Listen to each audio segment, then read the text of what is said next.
Hey everybody, thanks for joining us today for our webinar on list attrition. I'm Keith Reinhardt, the marketing manager here at Fresh Address, and I'm joined by Suzanne Shaughnessy, our Director of Strategic Solutions. Get our slides to work. Today's session is live, it's not a recording, so definitely expect a few mess ups, probably on my behalf. Also, a few laughs, hopefully not all on my behalf. Couple housekeeping notes. I'm sure most of you guys have used GoToWebinar before, but just a couple high-level bullet points on how to use the solution, and a reminder that you should all be automatically muted at this point. And just a little bit about Fresh Address. I'm sure you're familiar with us to some extent if you're joining us today. But we're an email database services company founded way back in 1999. We provide a bunch of services that help companies and nonprofits clean, protect, and grow their email lists. We offer a variety of services. They include email validation, email appending, postal appending, and email change of address. We work with hundreds of leading companies in nonprofits, technology companies, healthcare providers, and companies in many other industries. Here's a look at just some of our clients. So today's agenda. First, we're going to look at list attrition, talk about what it is and why it's a problem for marketers. Then we're going to outline some free and low-cost solutions to the problem that you can start leveraging immediately. Then we're going to talk about our patented email change of address service and how it can help you and helps our clients combat list attrition. So we're going to start off by defining list attrition and looking at why it's a problem for marketers.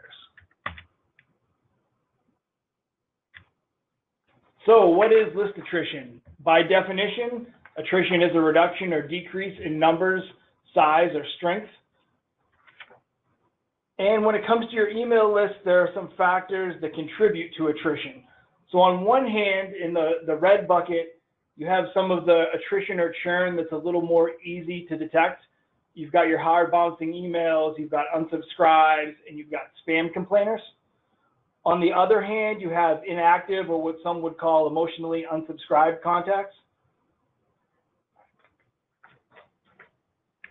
And now let's look at why it's a problem. I think the real big problem here is that it happens at such a high rate and it costs you money. So as we're looking at here, I've seen statistics all over the place, typically in the 25% to 30% range per year, 2.5% a month. That's a big number. Your subscribers are changing their email addresses, they're updating them, they're abandoning old email addresses, picking up new ones, and sometimes they remember to update their address with you, and oftentimes they don't. So a question to marketers really is, what are you doing about this problem? And as I mentioned, we'll unveil some ideas to combat it in the slides coming. So one part of that left-hand red bucket and a big contributor to attrition is bounces. So one thing is definitely certain when it comes to bounces. They're a major problem and they're not going away. We cleaned and processed about just over 3 billion email addresses last year. I looked at some of the preliminary data, and what it tells me really is that the number of email addresses that our clients either can't message or shouldn't message is not declining whatsoever. We're a hygiene company. It's great. I could break down a whole ton of reasons why it's great to remove hard bounces, but then what, right? Some of these folks are actually clients and subscribers that have purchased from you, that you've had a relationship with in the past. It's great that they're not dragging down your metrics and hurting your email program, but you're also losing the ability to contact them via email, which is a very powerful channel, which we all know. And it's a real big problem if you don't have a strategy in place to deal with this. In the other bucket, we have inactive addresses and the emotionally unsubscribed folks. I've seen statistics that are all over the place in terms of what percentage of the typical email list is inactive or dormant, but I think the big point here is that it constitutes a large percentage of most email lists. These folks are more valuable than non-subscribers, obviously. I saw some research from MailChimp that says something to the effect that subscribers order, I think, a quarter, 25% more than non-subscribers, so that's important. You definitely want to do what you can to maximize the value of these relationships, and you definitely don't want to forget about them. As we talk about ECOA and some of our services, I think it's the hard bouncing file is kind of a red light blinking indicator. You want to do something with those and recover those addresses, but I think it also is very important to look at your inactive file as well. So you've got a lot of bouncing email addresses, you've got inactive subscribers, so what? We're going to take a look real quick at why it matters. So first and foremost, as I mentioned a minute ago, email is still the most effective digital marketing channel. Every couple of years we see these new ROI stats. I think the most recent one I came across was email generating $44 for every dollar spent. That's pretty powerful right there. It's a super effective channel. It allows you to send exactly what you want to exactly who you want whenever you want to do it. And really the bottom line is that having all these bouncing and inactive addresses it's costing you money. Customers that you can email are definitely more valuable than those that you can't, and you want to be able to email as many of them as possible. Some of our clients have millions of customers that they can no longer email, and they have to resort to more expensive ways and more ineffective channels to reach out to them. It's, as I mentioned, it's always great when we can clean their list and remove hundreds of thousands of bounces, but they need something in place to reinitiate those relationships. So let's get into the solution. Now that we've discussed exactly what list attrition is and why it matters, let's take a look at some steps you can take now to combat it. So I think before we even really get into the conversation of recovery, we can look at ways that we can prevent list churn up front. One way is to kind of do what you can to establish value at the beginning of the relationship. And I think that's being super clear about what's going to be relayed in your email communications, what your company is all about. I think we'll get into it in a few more slides, but research shows that most people have more than one email address. Some people have way more. I think I have 10 at last count, to the point that I can't log into them all at different points in time. So by establishing that value and trust up front, you should be able to obtain their current preferred email address at the time, which is very, very important. Another element of prevention is to know your customer, and we're framing this from the standpoint of data management. So if you have the data in place and the ability to kind of connect the dots in your database, you should be able to recognize when a customer maybe starts using a new email address, so you're not blindsided by that. Very important to have as much data on your customers and the clearest picture possible about them that you can. Another suggestion is to potentially consider double opt-in. It's a great way to foster more engagement and reduce unsubscribes, so it can definitely be a powerful element there. Setting up a preference center is also a great idea. Great way to ensure that your subscribers are getting the information that they want at a frequency that's pleasing to them. So just a couple steps you can take to prevent churn on the front end.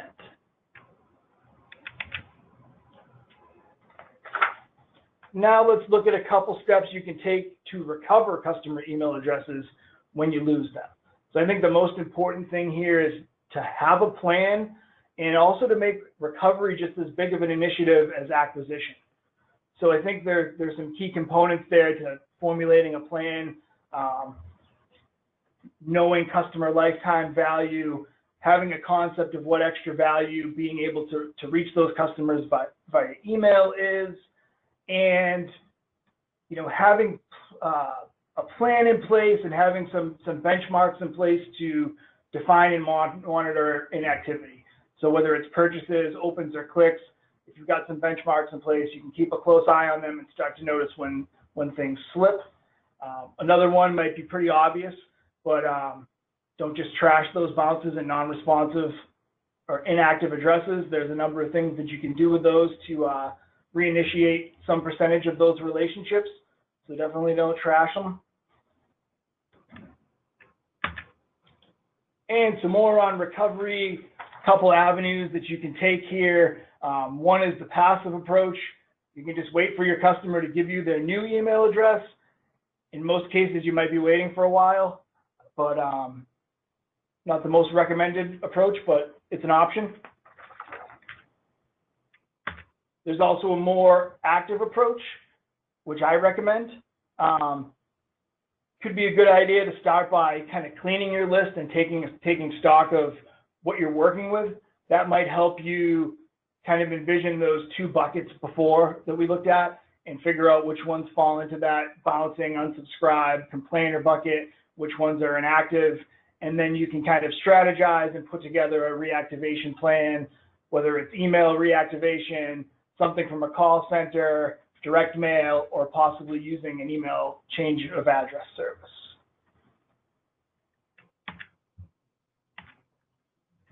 So as I mentioned, one way, once you've kind of done that initial cleaning, is to roll out a reactivation campaign, especially, obviously for the email addresses that don't bounce. This is definitely a great idea. Here's an example of a couple campaigns that resonated with us. I think, like I said, most marketers kind of have this built into their strategy and process. As I mentioned, a couple other ideas. You could set out a telephone campaign, a direct mail campaign to re-engage customers and get their current preferred email address and also the permission to use it. These are definitely options. They're usually not the cheapest or the most effective path to pursue, but they're definitely on the table. I think if you have a really big email list, it could get very costly trying to re-engage folks these ways, but it's just a way that can be done. All right, and as I mentioned before too, email change of address services are another great way to fight list attrition. So I'm going to turn it over to Suzanne for a look at the ECOA process and the benefits of using it. Thank you so much, Keith. This is great. Thank you, everybody, for joining us. I'm Suzanne Shaughnessy, and I've worked with a lot of clients at Fresh Address who have implemented ECOA programs, and so that's what I really wanted to talk with you about today. I really think, when Keith was talking, what really resonated with me is he talked about the challenges of email attrition, and he showed you that recovery plan slide, and I think it really included a worthwhile suggestion. Make recovery as much of an initiative as acquisition. It's really hard to think in terms of recovery when you are putting together acquisition programs, but it's really important. These are, proven, valued clients of yours, customers of yours. And then important questions that he had on that slide were, what's the value of your customer, and what value do you realize by being able to reach them by email? So ECOA, or email change of address, is going to give you that option again of being able to reach those customers by email. We will take those email addresses, or whoever you would choose to work with for that email change of address campaign would take your bouncing email addresses, and we also recommend inactive email addresses because they may be abandoned, or those people might be not even looking at that email address that has become inactive, and find a new preferred email address that would work for them. So it's like NCOA, if you do NCOA on postal databases, but for your email list. We see typically at Fresh Address, we see about up to a 20% update rate, and basically customers pay per email address that they recover. So it's relatively fast and it's extremely accurate. And the processes, as you can see here, include hygiene, matching, messaging, and then more hygiene. So the messaging step, I just wanted to give you an idea of what the permission messages look like. They can be as personalized as you want them to be. They can include your own HTML that aligns with your marketing program, or if you don't want to kind of create that kind of a built-out message, you don't have to. It includes an opt-in option as well as an opt-out link, and it gives that customer a chance to reconnect with you by email and understand that that's what they're doing when you have instituted the ECOA program.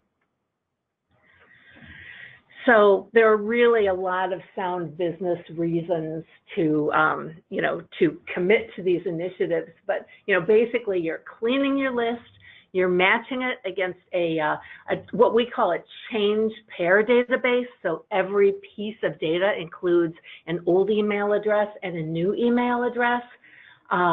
You're analyzing then the matches or the updates that are potentially there and weeding out any emails that are not safe to send, they're not deliverable, or they're not best practice. They might be bogus emails, they might be role emails, they might not be personal, they might be disposable addresses.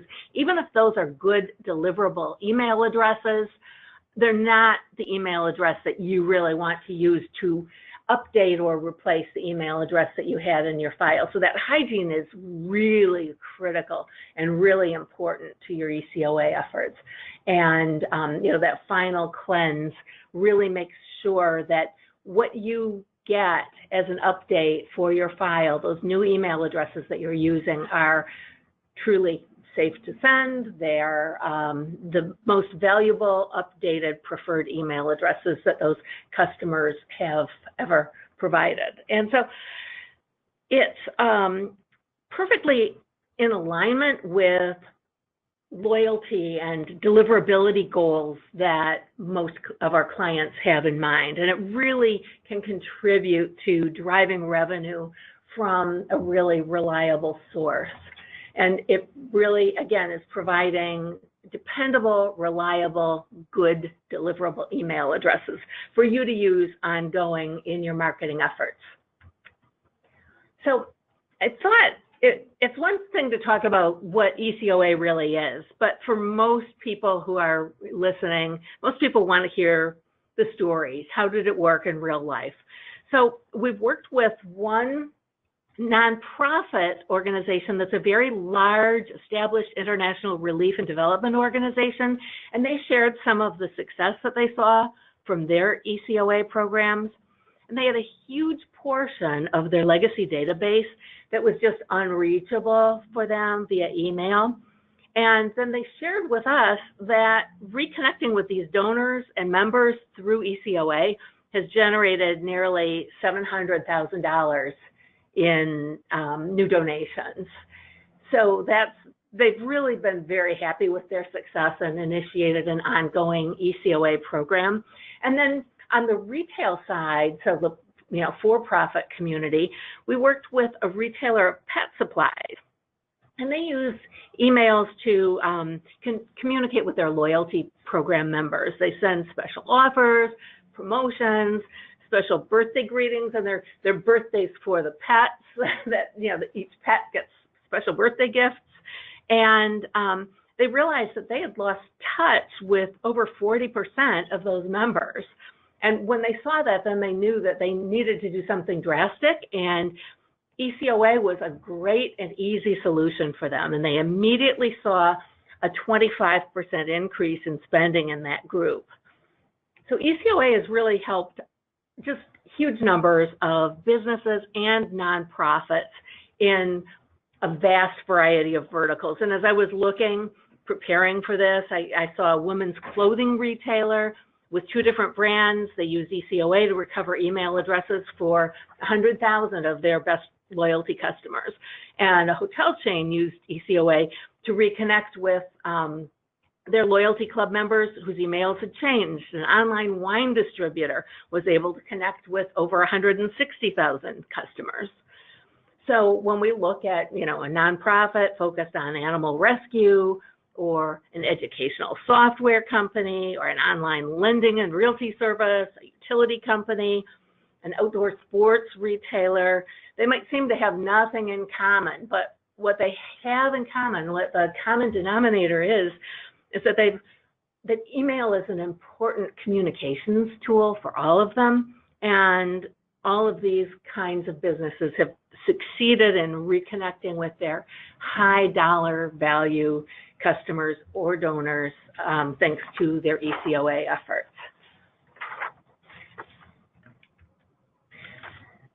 So today we thought it would be good to help you put a plan together in case email change of address is something that might be on your wish list.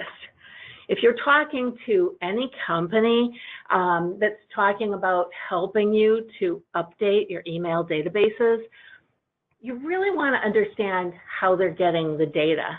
Do they have a consumer website that lets people register their email preferences so that they can keep track of old email addresses and new email addresses? Are they able to really connect the dots between people who have registered email addresses in the past and more recently to understand how that email address history works for an individual consumer? Are they working with opted-in data that's been 100% opted in for third-party marketing? Do they have source info for that data, which would be, where that recipient signed up to share their email? Do they have a registration date, a date, time, URL stamp for that registration process? And you want to make sure whenever you're bringing in data, is it data that really conforms to best practices and complies with laws? Has it been lawfully obtained? So you're really looking for robust data quality and really rigorous hygiene. You probably want to pay attention to the corporate reputation or the trustworthiness and knowledgeability of the people that you're talking with, and really understand, that email, that data that you're going to get is the best data you could possibly get. And in a lot of cases, they're going to ask you some questions. They're going to ask you about the provenance of your email file. They're going to ask you how old that file is. Make sure that you obtained that data that you're trying to reconnect with in a good and judicious way. And that's a good thing. I think you can feel more comfortable with a company that is actually vetting you. And then the other thing is the price. In a lot of cases, you might be looking for a really good price, but if it's too good, it can't be true. If it's too good to be true, it probably isn't true. So you probably are going to be a little surprised at the cost of these programs, but it's to really be worthwhile and for companies to collect data in a conscientious way, it is going to lead to a cost of these programs. So I thought I'd also talk to you about just a few implementation tips as you're planning your projects. It's good to start sooner rather than later. The best approach to ECOA is as an ongoing initiative, because once you lose a customer, it can be really hard to get them back. They can be susceptible to a lot of other offers or marketing messages, and it's really harder to get them back if you haven't reconnected with them at the point where they're interested in making a purchase or making a donation or a membership. So if you're choosing, just, again, I just went through a lot of the factors that you might want to look at as you're looking at vendors. Just really be careful about where they're getting their data. Then once you do the project, once you have a new batch of updated email addresses, handle them gently. Reintroduce yourself have a plan to do it, have, you know, maybe a special offer or a compelling message that you use when you're reconnecting with your recipients. But be very respectful and gentle when you do that, just the way you would like to be approached. And we really recommend making this an ongoing process. So really processing quarterly is ideal. Maybe if you don't have the bandwidth or budget to do that, think about doing it biannually. But again, you don't want to lose the customers, and the sooner you connect with them, the better. So I think that's, you know, those are like the implementation tips that I would stress. But the bottom line is email list attrition happens to everyone. It's just something every marketer is dealing with. The bouncing and inactive email addresses are all potentially recoverable data. So you can, in a lot of cases, you will be able to reconnect with those recipients at some point, and all of the marketing programs that you have at your disposal are good. You want to continue using your reactivation campaigns, your hygiene campaigns, all of the messaging that you can do, but the ECOA is a great tool for you to really convert those back into valuable and golden recipients and customers and donors. So I think I talked really fast, I realize.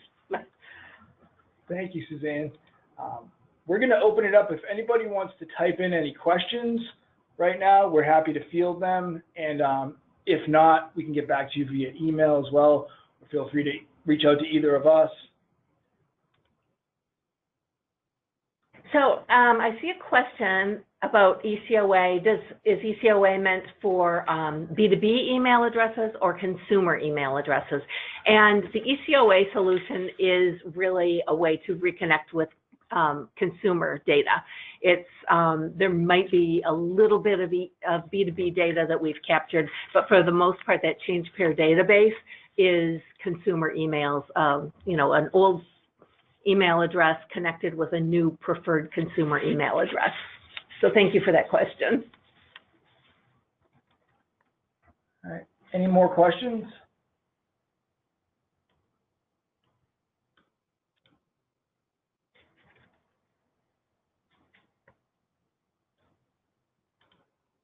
Oh, recommendations for B2B. You know, I wish I had a really great recommendation for B2B. I think it's challenging. I would say definitely email list hygiene is great for B2B. But once people leave a company, it's, you know, I think LinkedIn is a great way to find them at a new company if that's what you're looking for. Our solutions, unfortunately, don't really help if you've lost contact with one of your business contacts, finding either that person at the new company that they're with or finding their replacement at their existing or the company that you have an existing relationship with. So I'm sorry.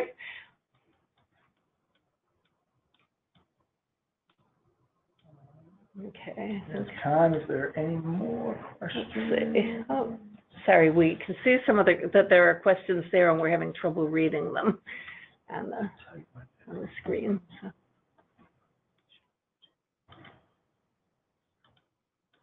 Okay, somebody asked if there were any automation opportunities. We don't really have an automation opportunity with ECOA at this point because the database is, it's a very specialized change pair database. So I'll make a suggestion to our product team, but at this point we don't have an automation with that. And can you see what that question is? I'm sorry, I'm having trouble. Oh, okay. So somebody is asking, what about garbage, spam traps, et cetera, that ruin your email reputation? So at Fresh Address, when we do an email, any kind of an email program, whether it's email hygiene, whether it's email appending, or whether it's ECOA, we have an underlying hygiene, correction, and validation technology called Safe to Send that identifies the spam trap and other toxic or not best practice emails. And so spam traps, honeypots, email addresses that are on the ANA do not email list, people who have been known to be frequent complainers, roll email addresses, disposable email addresses, bogus email addresses are all filtered out. So when you're doing an ECOA program, those are all filtered out from potential results before we would ever provide them to you. The same thing with, it's the Safe to Send hygiene is available as a standalone service, but we also use it on all of our services. So if you're doing an email append, we are pulling all of those emails out and that are negative emails that are going to cause problems to your sending reputation, and you'll never get those back in a results file from us.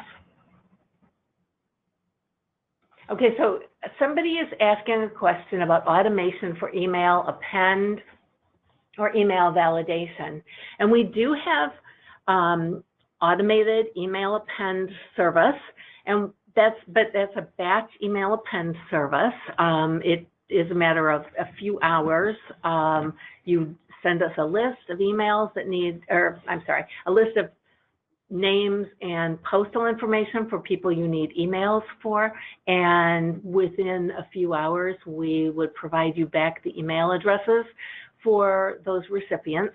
We also have a very robust solution for email validation. Our Safe to Send hygiene, correction, and validation solution is available as an automated solution, and that is available as a batch solution or as a real-time solution through an API that gives you results one at a time for emails as you collect them.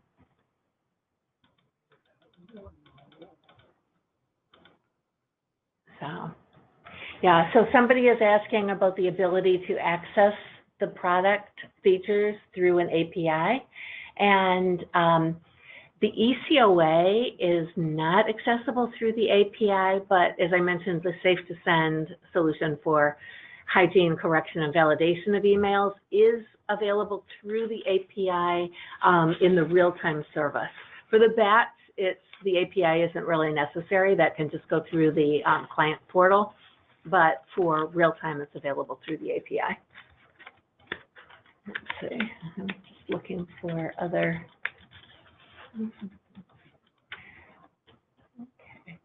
I think we have answered all the questions, but within the next few days, we'll reach out to everybody via email, and we'll provide you a link to the presentation, and you'll have a human being that you can contact if you have any other questions, if there's any way you can, that we can help you, or if you'd like to work with us, we'd be happy to provide you with whatever you need.